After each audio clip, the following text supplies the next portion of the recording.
మనం కలిగి ఉండాలని మనము నేర్చుకుంటున్నాము ఇక్కడ దేవుని మందిరంలో. కాబట్టి ప్రార్థన చేసుకుందాం. మన హృదయం సరివ్వాలంటే ప్రార్థన, సిద్ధపడాలంటే ప్రార్థన, మన బ్రతుకులు మార్చుకోవాలంటే ప్రార్థన, వాక్యం మన హృదయంలో ఉండాలంటే కూడా ప్రార్థనే. దయగల తండ్రి, ప్రేమగల దేవా, మీ స్తోత్రం. ఈ 6వ రోజు, ఆఖరి రోజు మాకు ఇచ్చారు. మీ స్తోత్రం. మీ చిత్తమైతే ఇప్పటికైనా ప్రభా అయా వాక్యాన్ని టయానికి మౌనిక నడిపించండి అయా. మీ చిత్తమైతే జీవాన్ని కూడా నడిపించి మీ నామాన్ని మేము తెచ్చుకోండి. ఇదిగో ప్రభా, మీ నాయన మీ ప్రేమ గల నాయన సంఖ్య 7గురుగా ఉన్నాం ప్రభా. 8వ వ్యక్తిగా మీరు ఉండండి ప్రభా మా మధ్యలో. నాయన మీ ఆత్మ మాలో ఉంచండి ప్రభా. నాయన మీ స్తోత్రములు ప్రభా. యేసయ్య అమూలమైన మాటలు ధ్యానిస్తూ ఉండగా ప్రభా తండ్రి మీ స్తోత్రాలు ప్రభా. మేము ఏదో ధ్యానించేసి వినేసి వెళ్ళిపోవటం కాదు, కానీ ప్రతి నాయన మాట ప్రభా మా హృదయంలోకి తీసుకొని ప్రభా అవి నెవర వేసుకున్నటకు, భద్రపరుచుకుని ఆ విధంగా నడుచుకున్నటకు నాయన మీ స్తోత్రం. మీ కృప మా అందరికీ దయచేసి మీ నామాన్ని మహిమ తెచ్చుకోమని, యేసయ్య నామంలో బలహీనురాల్ని మీ శిలువ చాటున మన మరుగుపరిచి మీ ఆత్మతో నన్ను నింపి నాయనా మీ మాట నా నోట పెట్టి మీరే మాట్లాడమని, యేసయ్య నామంలో నన్ను నేను తగ్గించుకుని మిమ్మల్ని మాత్రమే హెచ్చించుటకు కృప దయచేయమని యేసు నామంలో అడిగి వేడుకొచ్చున్నాం తండ్రి. ఆమేన్. హల్లెలూయా, హల్లెలూయా. ప్రియమైన దేవుని బిడ్డలారా, ఇక్కడ సాధు సుందర్ సింగ్ గారు మరి జరిగిపోయినంత మనకు వద్దు, కానీ మనకు ఎంత సబ్జెక్ట్ కావాలో అంతే. ఆయన దేని గురించి వెతుకుతున్నాడంట? శాంతి. నాకు శాంతి ఎక్కడ దొరుకుతుంది? ఏం వెతుకుతున్నాడంటే నాకు శాంతి ఎక్కడ దొరుకుతుందని ఆయన ఎంతగానో మరి తపన పడుతున్నాడు, బాధపడుతున్నాడు. ఒక రోజు ఏం చేశాడంట, ఆయన రూములోకి వెళ్ళి ఆయన దేవుడి దగ్గర ప్రార్థన చేశాడంట. ఏమని? నువ్వు నిజంగా ఉంటే, తర్వాత రాసుకోండి దయచేసి, నిజంగా నువ్వు ఉంటే ఈ రాత్రి మీరు నాకు బయలుపరచుకోండి. అక్కడ అదే ఉందా? అతడు ప్రార్థించాడు. తెల్లవారు సరికి దేవుడు ప్రతిస్పందించడో తన జీవితానికి స్వస్తి చెప్పాలని నిర్ణయం తీసుకున్నాడు. ఒక నిమిషం, ఈ రాత్రి నాకు బయలుపరచుకో అని అతడు ప్రార్థించాడు. తెల్లవారు సరికి దేవుడు ప్రతిస్పందించడో తన జీవితానికి స్వస్థ చెప్పాలని నిర్ణయం తీసుకున్నాడు. ఏమంటే ఆయన స్పందిస్తే, ప్రభు స్పందిస్తే నేను ఉంటాను లోకంలో. లేదు, ఆయన స్పందించలేదు, నాతో మాట్లాడలేదు, నాకు ఏమి చెయ్యకపోతే మట్టుకే ఈ జీవితానికి ముగింపు అంటే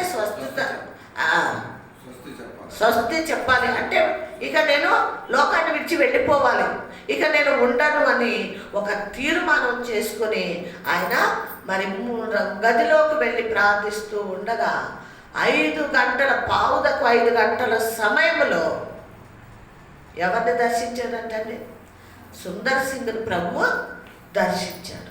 హల్లెలూయా, హల్లెలూయా. అక్కడ విశ్వాసముతో, నిరాశతో, ఇక బ్రతుకు ఎందుకు, ఇంకా నాకు శాంతి లేదు, నెమ్మది లేదు, ఈ లోకంలో ఎందుకు నేను బ్రతుకుతున్నాను అన్నట్టుగా అతను బాధపడి దేవుని సన్నిధిలో ఆయన కనిపెట్టినప్పుడు ఎలాగైతే సౌలుని ఎలాగైతే దర్శించాడో మరి ఇక్కడ సాధు సుందర్ సింగ్ కూడా దర్శించాడు. హల్లెలూయా.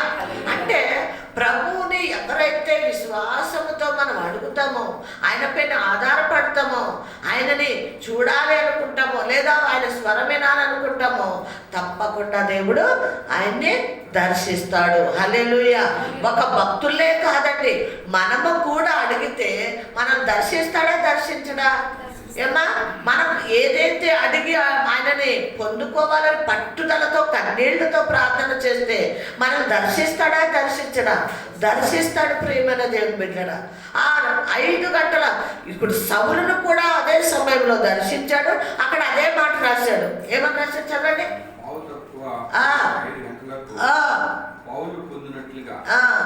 సుందరుడు క్రీస్తు దర్శనాన్ని పొందుకున్నాడు కదా. పౌలు గారు కూడా సౌలుగా ఉన్న వాక్యం విన్నాం. ఏమయ్యాడు?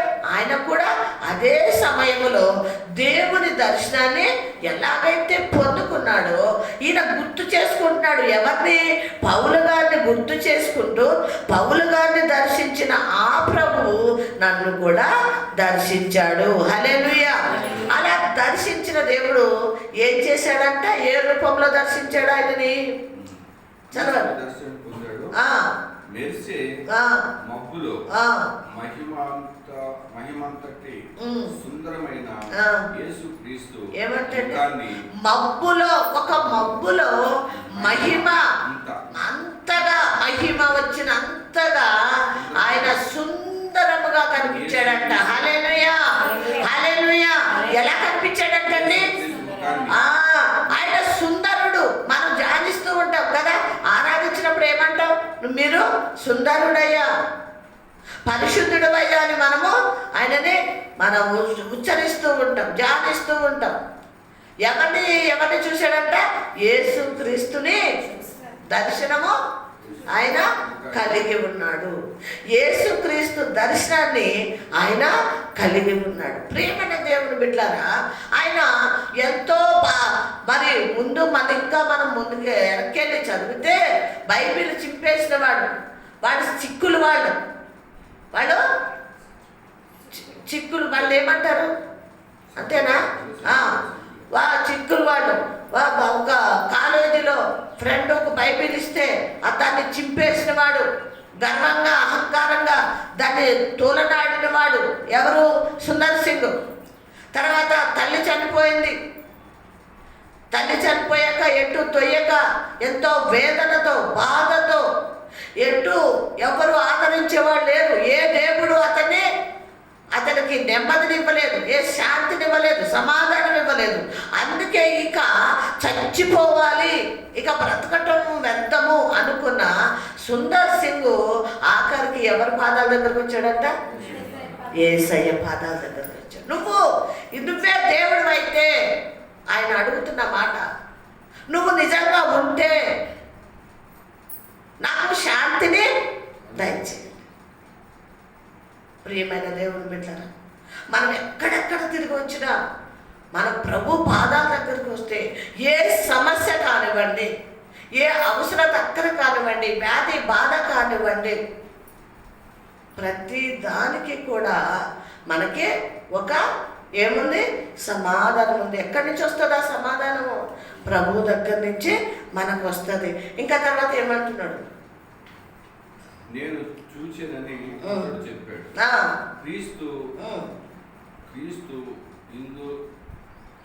హిందుస్థానీ భాషలో మాట్లాడటం విన్నాడు. ఏమంటండి? హిందుస్థాన్ భాష. ఏ భాషలో మాట్లాడాడు? హిందుస్థాన్ భాష. అంటే వాళ్ళు కూడా అదే భాష. హిందీలో. ఎవరిది? ఈ సుందర్ సింగ్ది అదే భాష కాబట్టి ప్రభుకి తెలుసు కాబట్టి తెలుగు మాట్లాడితే ఆయనకి అర్థం కాదు అని హిందుస్థాన్ భాష మాట్లాడినప్పుడు ప్రభు అతను విన్నాను అని చెప్తున్నాడు. హల్లెలూయా. మన ఆశలు తీర్చేవాడు, మన కోరికలు తీర్చేవాడండి ప్రభు. మనకి ఏది కూడా తక్కువ చేసేవాడు కాదు, మనకు ఆటంకం తెచ్చేవాడు కాదు. అయ్యో నాకు ఈయన ఏదో భాషలో మాట్లాడుతున్నాడు ప్రభు, నాకు అర్థం కాలేదు అని మన జుట్టు పీక్కునే పరిస్థితి రాదు. నువ్వు ఏ భాషలో మాట్లాడతావో అదే భాషలో ప్రభు మాట్లాడతాడు అని ఈ సుందర్ సింగ్ ద్వారా మనం నేర్చుకోవాల్సిందిగా మనం చేస్తున్నాను. ఏమన్నాడు? ఏ భాషలో మాట్లాడాడు? హిందీలో మాట్లాడాడు. ఈ భాష ఎవరికి అర్థమైంది? సుందర్ సింగ్కే అర్థమైంది. మళ్ళీ మనకు అర్థమవుతుందా? మనకు అర్థం కాదు. చదవండి. ఎంతకాలము నీవు నన్ను హింసిస్తావు? ఎవరన్నారండి ఈ మాట? ఎవరన్నారు ఈ మాట? సుందర్ సింగ్ అంటున్నాడు. ఆ భాషలో మాట్లాడుతూ అంటున్నాడు కదా, నువ్వు ఎంతకాలము నన్ను హింసిస్తావు? నువ్వు ఎంతకాలము హింసిస్తావు? నేను నీ కొరకు ఏం పెట్టాను? చూసారా? ప్రాణం పెట్టాను నీ కొరకు. నేను ఎంతకాలం నన్ను హింసిస్తావు? నీ కోసం నేను చనిపోయాను. ప్రియమైన దేవుని బిడ్డలారా, ఆ రోజు సుందర్ సింగ్తో అన్నాడేమో, ఈ రోజు నీతో నాతో అంటున్నాడు ఆ మాట. హల్లెలూయా. ఈ రోజు మనతో చెప్తున్నాడు ఈ మాట.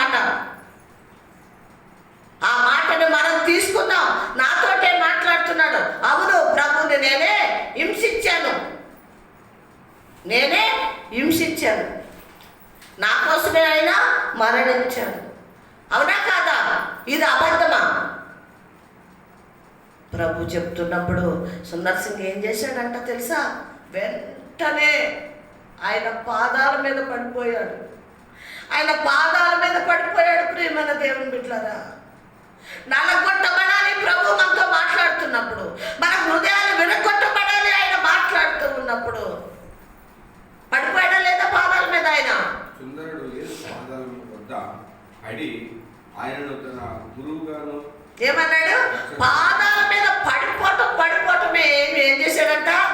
ఎలా అంగీకరించాడంట? నా గురువు అయ్యా నువ్వు. ప్రభుని అంటున్నాడు, అయ్యా నేను హింసించింది నిజమే, నా కోసము మరణించింది నిజమే, ఈ రోజు నుంచి నువ్వు నాకు గురువు అయ్యా. ఈ రోజు నుంచి నువ్వు గురువువి, నా రక్షకుడివి కూడా నువ్వు. ఏమన్నాడు? నా రక్షకుడివి. రక్షించాడా లేదా? అక్కడ సుందర్ సింగ్ను రక్షించాడా లేదా? ప్రభు రక్షించాడండి.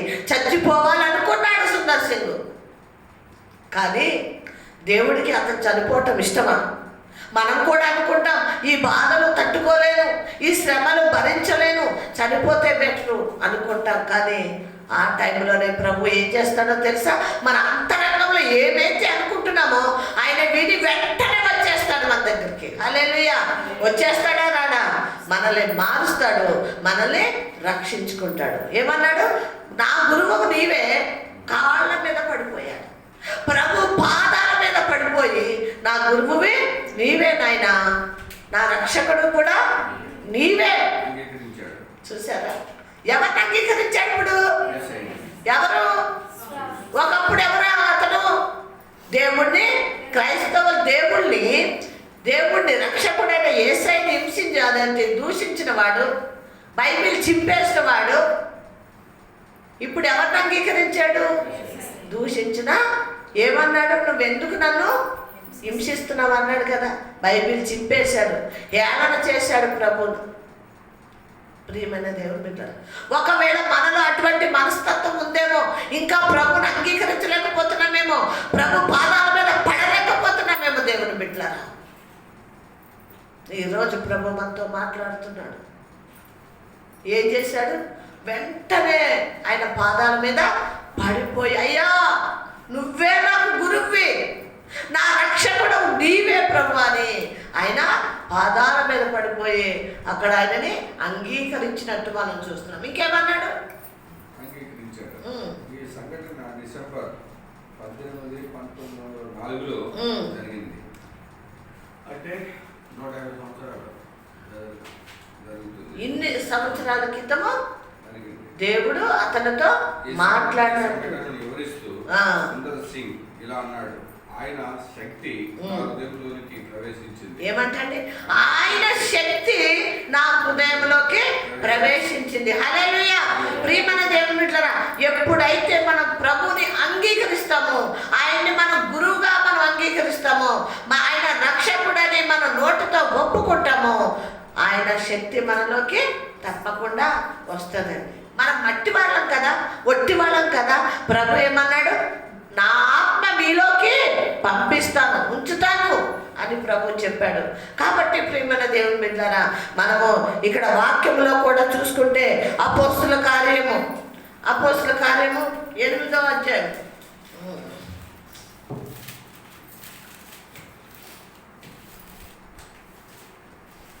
అపోస్తుల కార్యం 7వ అధ్యాయం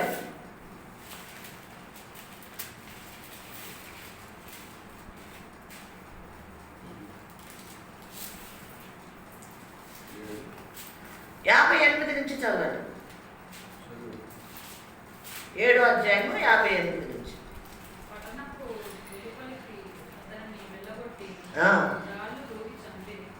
ఎవరిని?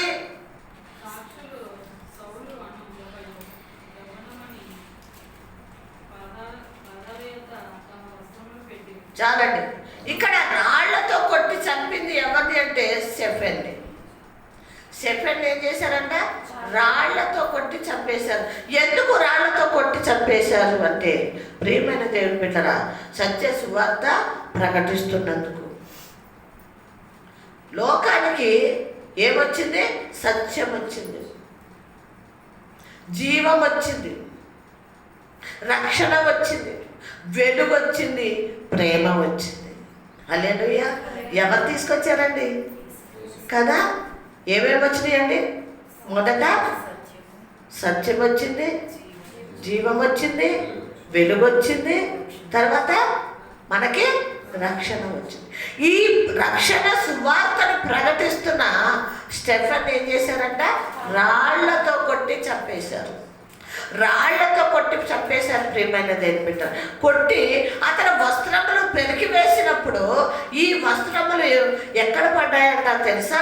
అప్పటికే దూషకుడు, హింసకుడు, హానికరుడైన సౌలు అక్కడ ఉన్నాడని. ఇతన్ని హింసిస్తున్నప్పుడు, ఇతన్ని చంపుతున్నప్పుడు అతను అక్కడ నిలబడి చాలా ఎంజాయ్ చేస్తున్నాడు, సంతోషపడుతున్నాడు. ఎవరు? సౌలు పౌలుగా మారినప్పుడు. అయితే ఆ వస్త్రములు ఎక్కడ పడ్డాయంట తెలుసా? అతని పాదముల దగ్గర పడ్డాయంట. ఎవరి పాదం దగ్గర? పాదముల దగ్గర పడ్డట్టు మనం చూస్తున్నాం. అంటే ఎంత గర్విష్ఠుగా ఉన్నాడో చూడండి, ఎంత అహంకారంగా ఉన్నాడో చూడండి. ఎవరు? సౌలు. ప్రియమైన దేవుని బిడ్డలారా, సువార్త ప్రకటిస్తూ సత్యమును ప్రకటిస్తున్న, చనిపోయిన ఆత్మని రక్షిస్తున్న భక్తుడిని ఏం చేశారంట? రాళ్లతో రువ్వి ఆయనని చంపేశారు. కంటిన్యూ చేయండి.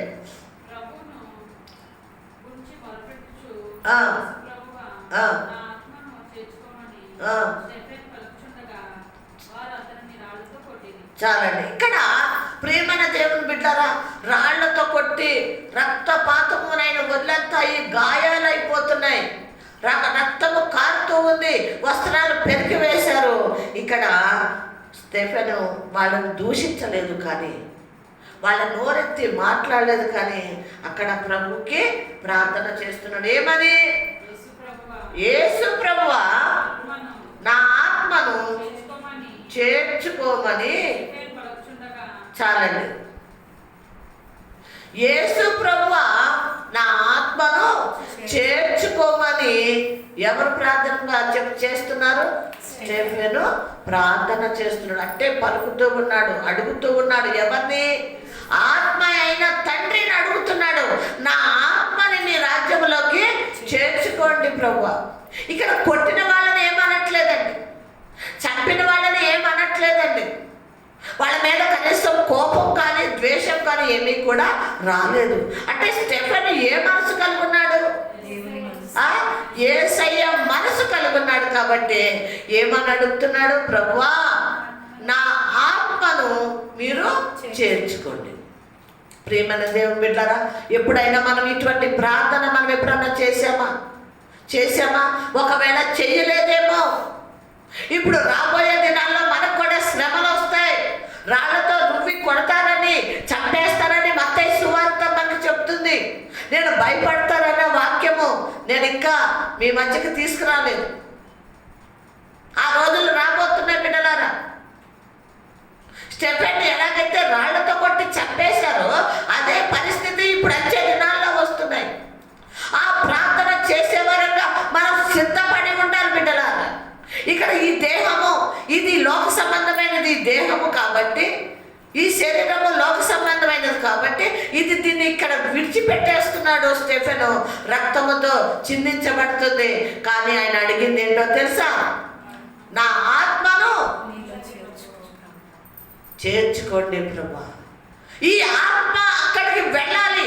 ఆత్మనే సిద్ధపరచుకోవాలి. మనకి వేరేదేమీ సిద్ధపరచుకోవద్దండి. ఇది ఒక్కటే నేర్చుకుందాం. శ్రమలు రాని, నిందలు రాని, అవమానం రాని, నిన్ను దూషించని, నిన్ను చంపని, నువ్వు దేన్ని సంపాదించుకోవాలి?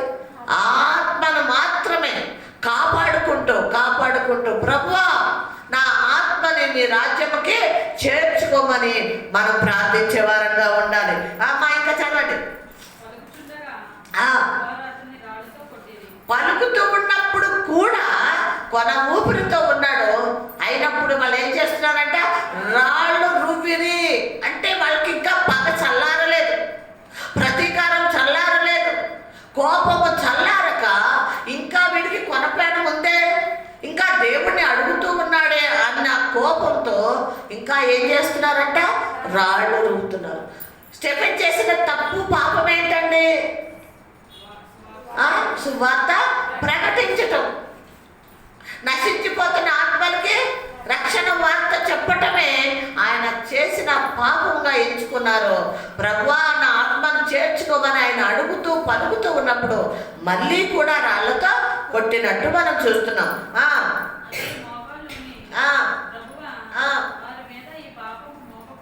చాలండి, చూసారా? ఇక కొన ఊపిరి మీద ఉన్నప్పటికీ కూడా రాళ్ళు ఉదుగుతున్నారండి వాళ్ళు. ఇక అయిపోయింది కొన ఊపిరి. మనము మరి ఆ యవనస్తుడి గురించి మనం మాట్లాడుకున్నాం. యాక్సిడెంట్లో తలకాయ పగిలిపోయింది, మెదడు కూడా చిదిగిపోయింది. కొన ఊపిరితో ఇంతే ఇంతే ఇంతే ఇంతే ఉన్నప్పుడు సరే వాళ్ళ తల్లిదండ్రులు అడిగారు, హాస్పిటల్లో జాయిన్ చేస్తే నా బిడ్డ బతుకుతాడేమో ఆశ కలిగినారు. వాళ్ళు ఆశ కలిగి ఉన్నారు. సరైన హాస్పిటల్లో జాయిన్ చేశారు. 3 రోజులు 4 రోజులు కొన ఊపిరితో ఉన్నాడు. నిన్న ఊపిరి కూడా విడిచిపెట్టేశాడు. ఇక్కడ స్టెఫెన్ కూడా ఏ ఊపిరితో ఉన్నాడండి? కొన ఊపిరితో ఉన్నాడు ఆయన. అయినా వాళ్ళు రాళ్ళు రువ్వుతుంటే ఎందుకు కొడుతున్నారు మీరు అని ప్రశ్నించలేదు, కానీ మోకాళ్ళ మీదకి వచ్చేసాడంట. హల్లెలూయా! మోకాళ్ళ మీదకి వచ్చేసాడు. ప్రియమైన దేవుని బిడ్డలారా, మోకాళ్ళ మీదకి వచ్చేసి ఏమంటున్నాడు? ప్రభువా, చాలండి, ప్రభువా వాళ్ళ మీద పాపము మోపకండి. ఎంత గొప్ప మాట ఆయన మాట్లాడుతున్నాడు చూడండి. ఎంత ప్రేమ కలిగిన వాడు అయి ఉన్నాడు చూడండి. ఎంత సాత్వికంగా ఆయన మాట్లాడుతూ ఉన్నాడు. దేవుని మరి అనుచరుడుగా ఉన్నాడు, దేవుని బిడ్డగా మాట్లాడుతున్నాడు. అయ్యా పాపం వాళ్ళ మీద మోపొద్దు అంటే ఇప్పుడు ఆయన పాపం చేశారో లేదా? ఎలా చేశారు పాపం? ఆయనని చంపారు, రాళ్ళతో రువ్వారు, హింసించారు, బాధ పెట్టారు, వస్త్రాలు కూడా పెరిగి వేశారు. కాబట్టి పాపం చేశారు. ఆ సంగతి ఎవరికి తెలుసు? స్టెఫెన్కి తెలుసు ఆ సంగతి. అన్నాడు, మోకాళ్ళేసి ప్రభువా వాళ్ళ మీదకి పాపము మోపకండి. ఏమంటండి? గొప్ప శబ్దముతో పలికెను. ఆ మాట పలికి నిద్రించాడు. చాలండి. ఏమంట? వాళ్ళని ఏ పాపము వాళ్ళ మీద మోపకు ప్రభువా. వాళ్ళు పాపం చేశారు, నాకు తెలుసు, నీకు తెలుసు ప్రభా, కానీ మోపకండి అయ్యా, వాళ్ళని క్షమించండి అయ్యా అని చనిపోతూ కూడా ఆ పాపం చేసిన వాళ్ళని క్షమిస్తూ ఉన్నాడు. ఎంత మంచి మనసు అండి అది. చనిపోతూ కూడా, చావుకి వాళ్ళే కారణమై ఉన్నారని తెలిసి కూడా వాళ్ళని పాపము మోపొద్దు అని మరి ఆయన ఎట్లా అంట ఆ మాటలు పలికి ఏం చేశాడంట? గొప్ప శబ్దంతో ఆయన ఏం చేశాడంటే నిద్రించాడు. దానికి సౌలు ఏం చేశాడంట?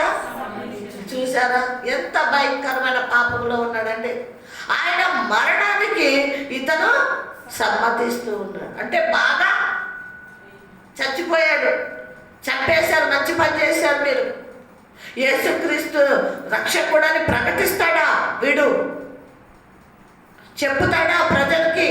వాళ్ళని మారుస్తాడా అన్నట్టుగా ఏం చేశాడంటే సమ్మతించాడు.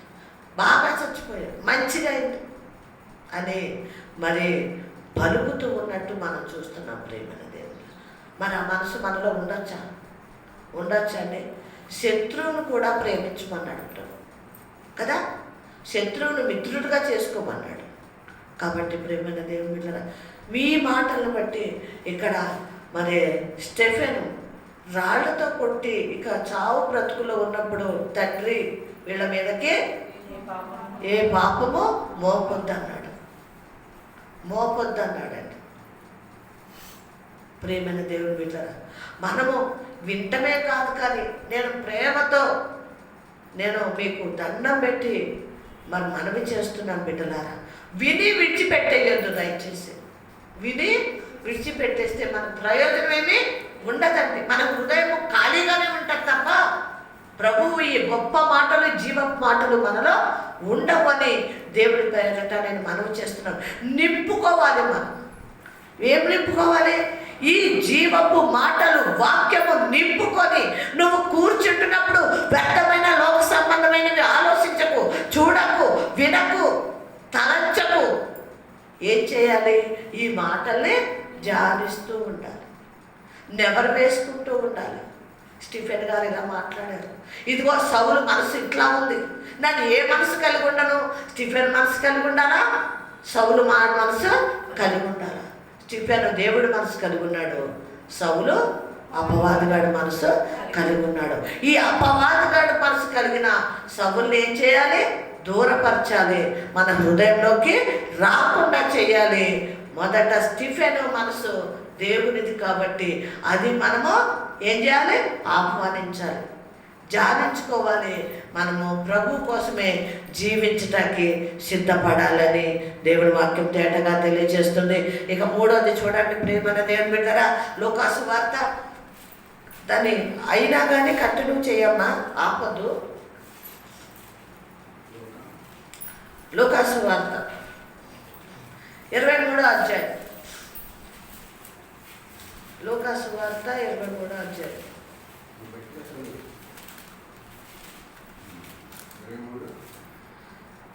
23వ అధ్యాయము 39 నుంచి చదవండి. లూకాసు వార్త 23వ అధ్యాయము.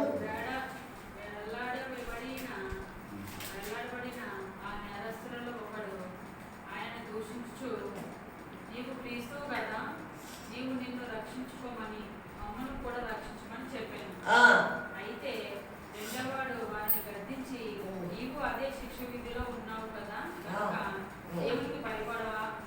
మనకైతే ఇది నయమే, మనం చేసిన వాటికి తగిన ఫలం పొందుచున్నాము, కానీ ఈయన ఏ తప్పిదము చేయలేదు అని చెప్పాను. చాలండి. ప్రియమైన దేవుని బిడ్డ, ఇటు చూడండి, మీరు కూర్చి పట్టేసి. ప్రియమైన దేవుని బిడ్డరా, మనకి మరి తేటగా కనిపిస్తూ ఉంది. మరి దీన్ని ధ్యానిద్దాం. ప్రియమైన దేవుని బిడ్డలారా, నాకు మీరు చదివి వినిపిస్తున్నప్పుడు దీన్ని ధ్యానిద్దాం. ముఖ్యమైనది, మన జీవితంలో మన బ్రతుకులు మార్చింది, మన జీవితాన్ని మార్చింది ప్రియమైన దేవుని బిడ్డలారా దేవుని సిలువ. మన జీవితాన్ని మార్చింది ఏంటండి? దేవుని సిలువ కదా.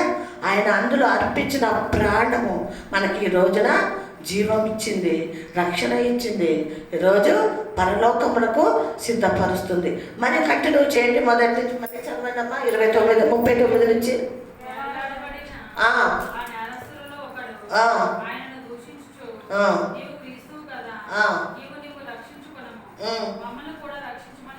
చాలండి. చూడండి, ఇప్పుడు మనం చదివిన వాక్య భాగంలో ఇదిగో మొదటివాడు అంతే కదా. మొదటివాడు వీడు ఇక్కడ ఉన్నాడండి, కనపడట్లేదు. మొదటివాడు ఇక్కడ ఉన్నాడు. ఎప్పుడైతే ప్రభుకి ఇష్టం లేనివాడు, దేవుణ్ణి దూషించిన వాడు, లేదా దేవునికి అంగీకారంగా లేనివాడిని దేవుడు ఏం చేస్తాడంటే మరుగు చేసేస్తాడు. అంటే వెలుపలకి తీసుకురాడు, వాడిని మరుగు చేస్తాడు.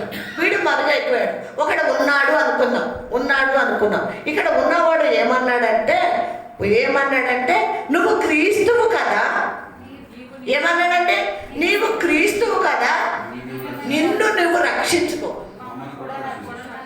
ఏమంటున్నాడండి? నువ్వు క్రీస్తువు కదా, నిన్ను నువ్వు రక్షించుకొని మమ్మల్ని కూడా రక్షించు అని ఆ మొదటి దొంగ అన్నాడు. ఇక్కడ ఉన్నాడు, మనం ఊహించుకోవాలి. ఇక్కడ ఉన్నాడు వాడు. ఏమంటే వీడు అన్నాడు, నువ్వు రక్షించుకోను, క్రీస్తు అని చెప్తున్నావు కదా, నిన్ను నువ్వు రక్షించుకొని మమ్మల్ని కూడా రక్షించు అని ఆ మొదటి దొంగ మరి మాట్లాడుతూ ఉన్నట్టు మనం వింటున్నాం ప్రేమల దేవుని బిడ్డలారా.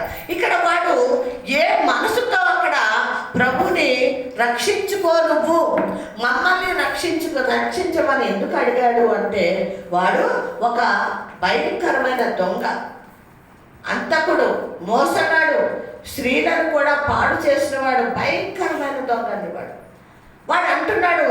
ఇంకా వాడు మార్పు చెందాలని, ప్రభువా నన్ను మార్చు అని అడగలేదు, బాగు మనసు ఇవ్వండి అని అడగలేదు, నా పాపాలు కడగండి ప్రభు అని అడగలేదు. కానీ నువ్వు క్రీస్తు అయితే నిన్ను నువ్వు రక్షించుకో, నన్ను కూడా రక్షించమని వాడు ప్రభువుని అడుగుతున్నట్టు మనం చూస్తున్నాం. అంటే వాడి మాటలు ఎలా ఉన్నాయంటే లోక సంబంధమైన మాటలు, శరీర సంబంధమైన మాటలు వాడు మాట్లాడుతున్నాడే తప్ప ప్రభు ఆత్మ సంబంధమైన మాటలు వాడు మాట్లాడట్లేదు. ఇంకా లోక సంబంధమైన మాటలు మాట్లాడుతున్నాడు. నువ్వు క్రీస్తు అంటున్నావు కదా, నువ్వు రక్షించుకో, నన్ను కూడా రక్షించు అని అక్కడ మాట్లాడుతున్నాడు. ప్రియమైన దేవుని బిడ్డ, ఇక్కడ మనం ఇద్దరు దొంగలను చూస్తున్నాం. ఎంతమంది దొంగలండి? ఇద్దరు దొంగలు.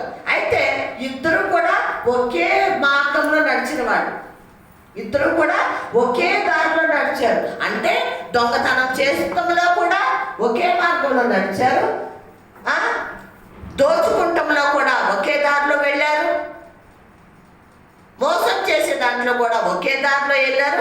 ఒకే పడవ మీద నడుస్తున్న ఇద్దరు దొంగలు. వాళ్ళు ఇద్దరు దొంగలు కూడా వీళ్ళు ఏం చేశారు, ఆనాడు ప్రభుత్వం వీళ్ళిద్దరిని కూడా సిలువ వేయడానికి తీసుకొచ్చారు. దొంగలు ఏం చేశారంటే సిలువ వేశారు. ఈ మొదటి వాడు ఏమన్నాడు, నువ్వు రక్షించుకో, నన్ను కూడా రక్షిస్తే నేను మళ్ళీ తిరిగి ఏమండి, వాడు ఎలా మాట్లాడుతున్నాడు, మన దగ్గరికి వెళ్ళిపోతాడంట. చాలా జాగ్రత్తగా విన్నాం. ఇద్దరు దొంగలండి, వాళ్ళిద్దరిని కూడా సిలివేశారు, ఇద్దరిని సిలివేశారు. కానీ మొదటి వాడు అనే మాట ఏంటంటే, నువ్వు రక్షించుకో, నువ్వు క్రీస్తు అని చెప్తున్నావు అంటే క్రీస్తు అని చెప్తున్నావు అంటున్నాడు తప్ప నువ్వు రక్షకుడివి, నువ్వు దేవుడివి, అయ్యా నువ్వు రక్షించుకుంటే నన్ను కూడా రక్షించు, నా పాపములు కడు అని వాడు అంటలేదు. నువ్వు క్రీస్తు అయితే నిన్ను నువ్వు రక్షించుకో, నన్ను రక్షించు, నేను సిలువ దిగిపోయి మళ్ళీ ఎక్కడికి వెళ్ళిపోతాను, లోకములోకి, పాపములోకి పతనం అయిపోతాను, నేను వెళ్ళి ఆ నరకానికి పోతాను నేను అని మాట్లాడుతున్నాడు వాడు. జ్ఞానం లేకుండా మాట్లాడుతున్నాడు వాడు. ఇలా మాట్లాడుతూ ఉన్నప్పుడు ఇద్దరిని వేశారండి, వీడిని వేశారు. ఇదిగోండి రెండో దొంగ, మనకు రెండో దొంగ కనిపిస్తున్నాడు. మొదటి వాడు మాట్లాడే మాటలు మనం ఇప్పుడు ధ్యానించాం, విన్నాం. అయితే రెండో వాడు ఏమన్నాడు చూడండి. రెండో వాడు ఏం చేశాడు, రెండో వాడు వింటున్నాడు. రెండో వాడు వింటున్నాడండి. ఎవరి మాటలు? మొదటి దొంగ మాట్లాడే మాటలు వింటున్నాడు. విని అతనికి చాలా బాధ అనిపించింది. మరి ఇద్దరు దొంగలే, ఇద్దరు మోసగాళ్లే, ఇద్దరు పాపం చేసిన వాళ్ళే. కానీ వీడు లోక సంబంధంగానే మాట్లాడాడు. కానీ ఇతను అంటున్నాడు కదా, గద్దించి, ఎవరిని గద్దించి? మొదటి వాడిని గద్దించాడు. జాగ్రత్తగా విన్నా, మొదటి వాడిని గద్దించాడు. ఎందుకు గద్దించాడు? గద్దించవలసిన పని ఏంటి చెప్పండి? ఎందుకు గద్దించాడు? రెండు తప్పు చేశావు, పాపం చేశావు, ఆ పాపానికి పరిహారంగా నీకు సిలువేశారు. ఆయన రక్షకుడురా, ఆయన దేవుడురా, ఆయనలో ఏ తప్పుతం ఉందని నిన్ను నువ్వు రక్షించుకున్నాడు, రక్షించమని ఎలా అడుగుతావురా నువ్వు అని గద్దించాడు. ప్రియమైన దేవుని బిడ్డరా, ఆ రెండో దొంగకి ఏమొచ్చింది? పశ్చాత్తాపం వచ్చింది. అయ్యో నేను పాపిని, నేను పాపం చేశాను ప్రభువా, నేను పాపిని అని పశ్చాత్తాపం కలిగింది. ఎలా కలిగింది పశ్చాత్తాపం? ఎందుకు కలిగింది పశ్చాత్తాపం? అంతకుముందు ప్రభుని చూశాడా? వాక్యం విన్నాడా? లేదే. ఎందుకు కలిగింది అంటే, వీళ్ళిద్దరిని సిలువ వేసిన తర్వాత అక్కడ ప్రభుని పెడుతున్న శ్రమలు అతను చూశాడు. ఏంటో తెలుసా? ఆ సిలువ మీద పడుకోబెట్టి, దేని మీద? ఆయన మీద పడుకోబెట్టి శీలలు కొడుతున్నప్పుడు, ఈ చేతికి శీలలు, కాళ్ళకి మేకులు కొడుతూ ఉన్నప్పుడు ప్రభు ఒక్క మాట కూడా మాట్లాడలేదు. ఎవరిని కూడా దూషించలేదు. అక్కడ ఏం జరిగిందో తెలుసా? బండ్రోతు 4 మేకులు తెచ్చాడండి. 4 మేకులు తెచ్చాడు. కానీ ఒక మేకు ఏమైపోయింది? మిస్ అయిపోయింది. లేదు మేకు. కంగారు పడిపోతున్నాడు. ఒకవేళ ఈ మేకు లేకుండా ఇతను యేసుని సిలువేస్తే ఇతన్ని సిలువేసి చంపేస్తాడు అన్న భయం ఆయనని మరి కంగారు పుట్టించి నెతుకుతా ఉన్నాడు. ఎక్కడ పడిపోయింది? మేకులు కొట్టించుకుంటూ ముళ్ళ కిరీటంతో ఒళ్ళంతా రక్త సింధూరమైన ఆ ప్రభు అంటున్నాడు కదా, నాయన నువ్వు ఏమీ భయపడకు, వెతకకు, ఇదిగో నేను ఇలా పెడుతున్నాను బిడ్డ, ఇప్పుడు కొట్టు. ఎంత గొప్ప దేవుడిని మనం కలిగి ఉన్నాం మన దేవుని బిడ్డ, ఎంత మంచి దేవుడిని కలిగి ఉన్నాము. మేకు పోయింది, అది ప్రభువుకి తెలుసు. ఇతన్ని మీరు చంపేస్తారేమో, సిలువేసేస్తారేమో, నా బిడ్డ చనిపోవటానికి వీలు లేదు. ఆ సిలువలో ఆయన చనిపోతూ కూడా మనం చచ్చిపోతాం ఆయనకి ఇష్టం లేదు. ప్రియమైన దేవుని పిల్లగా, మనం బాధపడటం ఇష్టం లేదు, మనం శ్రమ పడటం ఇష్టం లేదు, మనం ఇంకా పాపంలో ఉండటం ఇష్టం లేదు, లోకంలో ఉండటము ఎవరికి ఇష్టం లేదు? ప్రభువుకి ఇష్టం లేదు. ఆ మేకు లేదు కాబట్టి కాళ్ళు ఎలా పెట్టాడండి ప్రభు? కనిపిస్తున్నాయి మీకు? కాలు మీద కాలు పెట్టాడు. ఇవన్నీ ఎవరు చూస్తున్నారు? రెండో దొంగ అయినా ఈయన చూస్తున్నాడు. పాపము చుట్టుకొని ఉంది వీళ్ళకి. మొదటి దొంగకి పాపం చుట్టుకొని ఉంది, రెండో దొంగకి కూడా పాపము చుట్టుకుంది. పాపం అంటే పాము, పాపం అంటే పాము. ఇదిగోండి మనకి తెలిసేకి మనం అర్థం చేసుకుంటాకి ఏముంది? పాము. ఇతను రెండో దొంగ. చుట్ట ఉన్నప్పుడు ఇవన్నీ చూసిన ఇతనికి ఏం కలిగింది? పశ్చాత్తాపం కలిగింది, మారు మనసు కలిగింది. పాపాలు అక్కడే ఒప్పుకున్నాడు యేసు నామంలో. ఏం చేశాడండి? పాపములు ఒప్పుకున్నాడు. ప్రభువా నువ్వు రక్షకుడివి, నువ్వు దేవుడివి కాబట్టి నా పాపాలన్నీ ఒప్పుకుంటున్నానని ఆ సిలువలో పశ్చాత్తాపడ్డాడు ప్రేమన దేవుడు. అందుకు వాడిని గద్దించాడు. ఏమన్నాడు? మళ్ళీ చదవండి ఆ మాట. వాడిని గద్దించి శిక్ష వీధిలో కనుక దేవునికి భయపడవా? ఏమంటున్నాడు? శిక్ష విధిలో నువ్వైతే శిక్ష విధిలో నువ్వు ఉన్నావు అంటే కనుక దేవునికి భయపడవా? నువ్వు పాపం చేసావు, శిక్షకి అనుకున్నావు. నువ్వు నిన్ను సిలువేయొచ్చు, నిన్ను చంపొచ్చు, అయినా నువ్వు దేవునికి ఇప్పటికీ కూడా భయపడవా? ఇప్పటికీ కూడా మారవా? అడుగుతున్నాడు ఈ రోజున నిన్ను నన్ను పిల్లకని దేవుని బిడ్డలు. నువ్వు కూడా ఎలా ఉన్నావు? శిక్షా విధిలో ఉన్నావు కదా, దేవునికి భయపడవా అని ఈ రెండో దొంగ అంటున్నాడండి. ఈ రెండో దొంగ అంటే ఇక కాసేపట్లో ఇతనికి ఏం వేస్తారు? శిక్ష అనుభవించాలి. తర్వాత ఏమైపోతాడు? ఇతను చచ్చిపోతాడు. ఇక కొన్ని నిమిషాలైతే చచ్చిపోతాడు. ఏమండి? చచ్చిపోయే టైంలో ప్రభు దగ్గరకు వచ్చి ఏమన్నాడో తెలుసా? చదవండి అన్నమాట. ఏమంటండి? ఇగో ఈ సిలువ మరణము మనకైతే న్యాయమే. మనం ప్రతి ఒక్కరం కూడా అనుకోవలసిన మాట ఇది. ఏంటో తెలుసా? నేను పాపం చేశాను, నేను సిలువై పడాలి, నేను మరణించాలి, ఇది నాకు న్యాయమే. నేను పాపం ఎన్నో పాపాలు చేశాను ఈ లోకంలో, ప్రభువుని ఎంతగానో దూషించాను, హింసించాను, సిలువేశాను, ఇది నాకు న్యాయమే అని ఎవరు అంటున్నారు?